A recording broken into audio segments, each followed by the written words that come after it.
Les Kayanes et les Kayas, tribus de la minorité ethnique karen, habitent les montagnes de l'État Karénie. Cet ancien pays indépendant est occupé par l'armée birmane et les Karénis résistent contre l'occupation.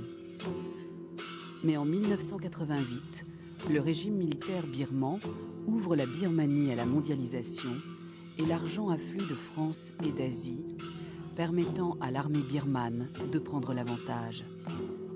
Les Karénis sont contraints à traiter, mourir ou fuir.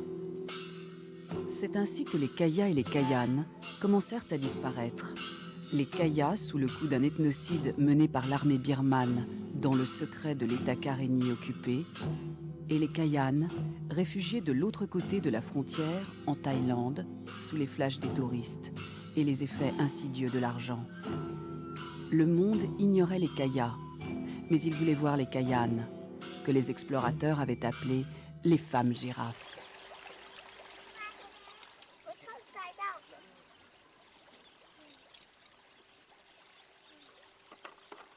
Les Kayanes formaient une tribu de 50 000 personnes, implantée dans une petite région montagneuse, à cheval sur l'ouest de l'État Karénie et le sud de l'État Shan. Leur coutume d'entourer le cou des femmes d'un long collier en spirale a toujours fasciné les voyageurs. Mais les Kayanes n'ont jamais pu répondre à la question tant de fois posée de savoir pourquoi elles le portaient.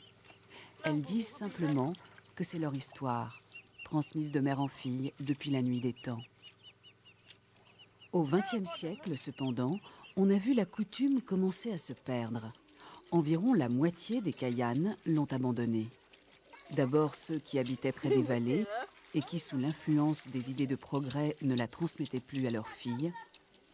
Puis ceux qui, appauvris par ce même progrès et par la guerre, ne pouvaient plus acheter les nombreux bracelets et bijoux de la parure.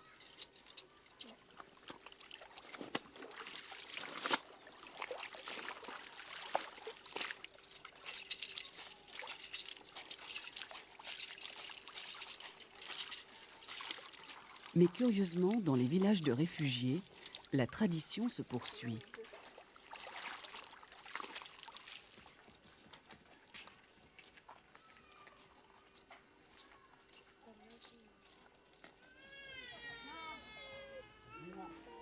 Les Kayas étaient les plus nombreux, 100 000 dans l'État Karénie, qui depuis l'indépendance de la Birmanie a d'ailleurs été rebaptisé État Kaya. On les avait appelés les femmes éléphants à cause des énormes parures qu'elles portaient autour des genoux.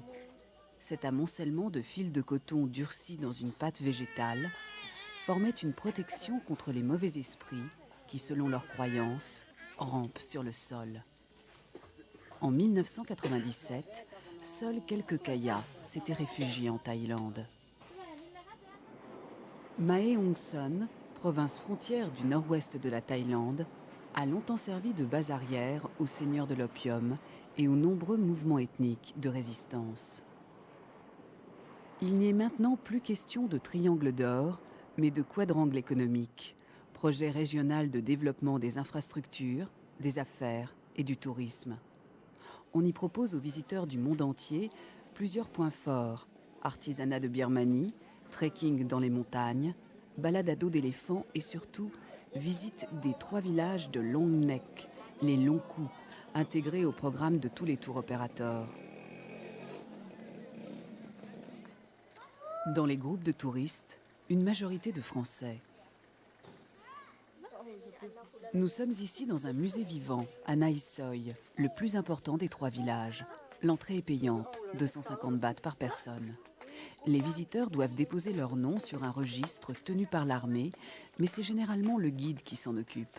Et le touriste en groupe ne réalise pas toujours ce contrôle militaire. Il ne voit pas non plus le reçu du gouvernement Karénie en exil, l'autorité qui gère le village, sur lequel il est expliqué que l'argent est redistribué aux intéressés.